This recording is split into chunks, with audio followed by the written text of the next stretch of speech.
بسم اللہ الرحمن الرحیم۔ السلام علیکم ورحمۃ اللہ۔ امریکہ ایران کے درمیان جنگ بندی کے بعد ایک بار پھر سے دنیا کے اندر اور پاکستان کے اندر یہ بحث شروع ہو گئی ہے کہ اب نوبل انعام کسے ملنا چاہیے، پیس ایوارڈ۔ پچھلے سال جب پاکستان انڈیا کے درمیان جنگ بندی ہوئی تو وہ ڈونلڈ ٹرمپ نے کروائی، اور ڈونلڈ ٹرمپ نے کلیم کیا کہ میں نے کیونکہ یہ جنگ بندی کروائی ہے اور میں نے یہاں پر موجود تقریباً کوئی 1.5 ارب لوگوں کی زندگی کو بچا لیا ہے، لہٰذا امن کا انعام مجھے ملنا چاہیے۔ آج موجودہ صورتحال کے اندر امریکہ اور ایران کے درمیان جو جنگ بندی کروا دی گئی ہے، اس میں یہ کہا جا رہا ہے کہ یہ کیونکہ پاکستان نے کروائی ہے اور پاکستان کے اندر بھی لیڈنگ رول پلے کیا ہے field marshal army chief general Asif Munir نے، تو اس میں فیلڈ مارشل کو یہ نوبل انعام ملنا چاہیے۔ لیکن آپ رک جائے ذرا، حامد امیر کی جانب سے ایک بہت ہی زبردست انالیسس دیا گیا اور انہوں نے بڑا ہی انڈیپینڈنٹ قسم کا انالیسس اس کے اوپر دیا ہے کہ پچھلے سال اگر امریکی صدر ڈونلڈ ٹرمپ پاکستان اور انڈیا کے درمیان جنگ رکوانے کے اوپر امن کا انعام یا نوبل پیس پرائز یہ کہہ رہا ہے کہ مجھے دیا جائے، اور بالکل اسی طریقے سے آج فیلڈ مارشل کو کہا جا رہا ہے کہ فیلڈ مارشل ڈیزرو کرتا ہے، تو عمران خان نے 2020 کے اندر جس طریقے سے امریکہ میں موجود افغانستان کے اندر موجود امریکی فوج کو نہ صرف ان کے درمیان ڈیل کروائی، امریکہ افغانستان کے درمیان طالبان کے درمیان، بلکہ وہاں سے 80 ممالک کی فوجوں کو نکلوانے میں کردار ادا کیا، نیٹو اور امریکہ۔ تو 80 ممالک کی فوج کا مطلب ہے کہ 80 ممالک کی عوام، ان کی فوج، ایک پائلٹ کے لیے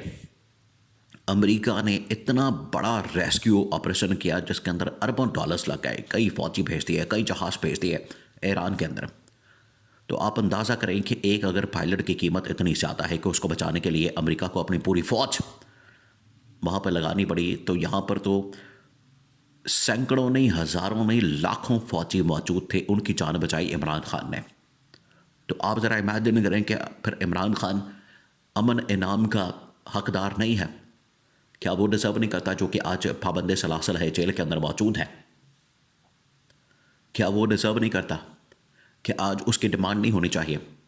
اور یہ جو آج اس وقت بات ہو رہی ہے کہ پاکستان کے اندر امن انعام کس کو ملنا چاہیے، سب سے پہلی بات ہے کہ آپ ذرا امیجن کریں، یہ جو اس وقت جنگ بندی کی باتیں، جنگ کی باتیں، سیز فائر کی باتیں، امن و امان کی باتیں، دوستی کی باتیں، عالم اسلام کی باتیں، اسلامی اتحاد کی باتیں، یہ تمام باتیں ہو رہی ہیں، تمام باتیں اس وقت چل رہی ہیں کہ عالم اسلام ایک ہوتا تو حملہ نہ کر سکتے۔ یہ عالم اسلام کی کمزوری ہے، یا آپس میں ان کے اختلافات ہیں، یا آپس میں ان کے معاملات خراب ہیں، جس کی وجہ سے اسرائیل کو، امریکہ کو جنگ کا ایک بہانہ مل گیا، انہوں نے حملہ کر دیا۔ اگر یہ ایک ہوتے، اگر ان کے درمیان اختلافات نہ ہوتے تو کبھی بھی اس کو موقع نہ ملتا۔ یہ اس وقت پاکستان نے، عمران خان نے اس وقت یہ آئیڈیا دیا تھا کہ ہمیں آپس کے تمام اختلافات کو سائڈ پر رکھتے ہوئے، اور اگر کوئی اختلافات آتے بھی ہیں تو وہ بالکل اسی طرح سے ہے جس طرح سے بھائیوں کے درمیان اختلافات آ جاتے ہیں، آپ بیٹھ کے معاملے کو حل کر لیں۔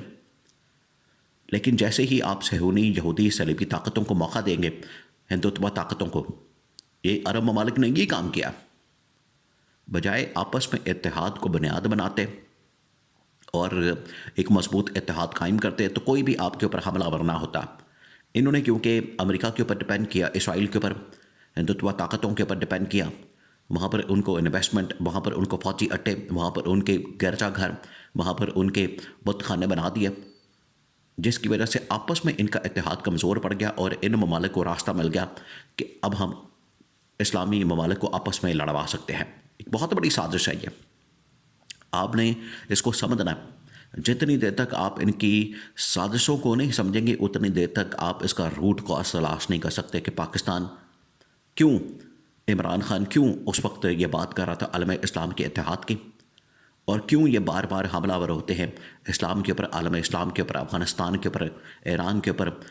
شام کے اوپر، عراق کے اوپر، لبنان کے اوپر، اردن کے اوپر، یہ کیوں بار بار حملہ آور ہوتے ہیں؟ یہ انڈرسٹینڈ کرنے کے لیے بڑا ضروری ہے کہ آپ کو اس چیز کی انڈرسٹینڈنگ ہو کہ اس کے پیچھے وجوہات کیا ہے۔ جب آپ ان کی وجوہات دیکھیں، وجہ بالکل صاف ہے،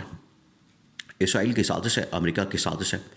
یہ یہاں پر عرب ممالک کو، عالم اسلام کو کنٹرول کرنا چاہتے ہیں، اس کو ایک کالونی کے طور پر استعمال کرنا چاہتے ہیں۔ جس طریقے سے آج اسرائیل یو اے ای کو اپنی ایک کالونی بنا کے بیٹھا ہے، اور یو اے ای کبھی بھی اتنی ترقی نہ کر سکتا، یو اے ای کبھی اتنا اسٹیبلش نہ ہو سکتا۔ یو اے ای کے اندر اتنی بڑی بڑی انویسٹمنٹ، اتنی بڑی بڑی کمپنیاں، اور ساری کی ساری پیچھے جو کمپنیاں ہیں یہودی کمپنیوں کی انویسٹمنٹ ہے، اور ایسے چند سالوں کے اندر وہاں پر بلینئرز کی تعداد آ گئی جو کہ سارے پیچھے جوز اور یہودی تھے۔ یہ کیوں انہوں نے دنوں کے اندر، سالوں کے اندر یو اے ای کو ایک بہت بڑی امپائر کے طور پر کھڑا کر دیا؟ اس کے پیچھے اصل میں یہودی طاقت ہے۔ یہودی آج بھی، اسرائیل آج بھی یو اے ای کو ایک کالونی کے طور پر استعمال کرتا ہے۔ اسی وجہ سے آپ دیکھیں کہ ایران نے اس پوری جنگ کے دوران، 40 دنوں کے دوران، اسرائیل کے اوپر اتنے حملے نہیں کیے جتنے کہ یو اے ای کے اوپر کیا ہے۔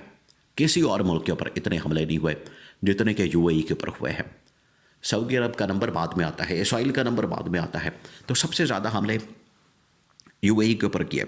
اور جیسے ہی حملہ کیا جاتا تھا اسرائیل کو تکلیف ہوتی تھی، اسرائیل کو اس کے مروڑ اٹھتے کہ کیوں؟ ان کو پتہ ہے، ایران کو اس چیز کا پتہ ہے کہ یہ اسرائیل کی ایک کالونی ہے۔ اس وجہ سے ایران تو اس بات کو سمجھ گیا، اور عمران خان یہ بات سمجھاتا رہا کہ آپ کسی صورت کسی کے ہاتھوں میں نہ کھیلیں، اور آپ کسی بھی یہ یہودی صہیونی صلیبی طاقت کو اپنے گھر میں جگہ نہ دیں، ان کو راستہ نہ دیں، اپنے اوپر اعتماد کریں، اور عالم اسلام کے اوپر، مسلمان ممالک کے اوپر اعتماد کریں، برادر ممالک کے اوپر اعتماد کریں، تو یہ آپ کی بچت کا راستہ ہے۔ تو عمران خان نے تو پورا ویژن، ایک پورا اس کے حوالے سے انالیسس، ایک پورا اس حوالے سے آگے کا نقشہ عمران خان نے اسکیچ فراہم کر دیا تھا، اور دنیا کو امن کی طرف لے کر گیا۔ پہلے افغانستان کی جنگ سے بچایا، پھر اس کے بعد انڈیا نے حملہ کیا پاکستان کے اوپر، عمران خان نے اس وقت پائلٹ بڑے ہی امن و امان کے ساتھ واپس کر دیا، وہ جنگ ٹل گئی، ایک بہت بڑی نیوکلیئر جنگ ٹل گئی تھی۔ تو آج یہ جو مذاکرات کی باتیں، ڈیل کی باتیں، اور اس میں سے اپنا فائدہ نکالنے کی باتیں، اپنا اتحاد، اپنا فائدہ نکالنے کے ساتھ ساتھ اپنا مال پانی بنانے، دیاڑی بنانے، اور اپنی گورنمنٹ کو لیجٹمیسی فراہم کرنے کے لیے موجودہ جو اس وقت حکومت ہے یہ یہی کام کر رہی ہے کہ اپنے کسی طرح سے اقتدار کو، پاور کو طول دیا جائے، اور یہ نوبل انعام کی بات ہے۔ اصل میں حقدار، حامد میر نے بھی انالیسس دیا، اصل میں جو حقدار ہے نوبل انعام پیس ایوارڈ کا، وہ صحیح معنوں میں پابند سلاسل اڈیالہ جیل کے اندر بیٹھا ہوا شخص عمران خان ہے۔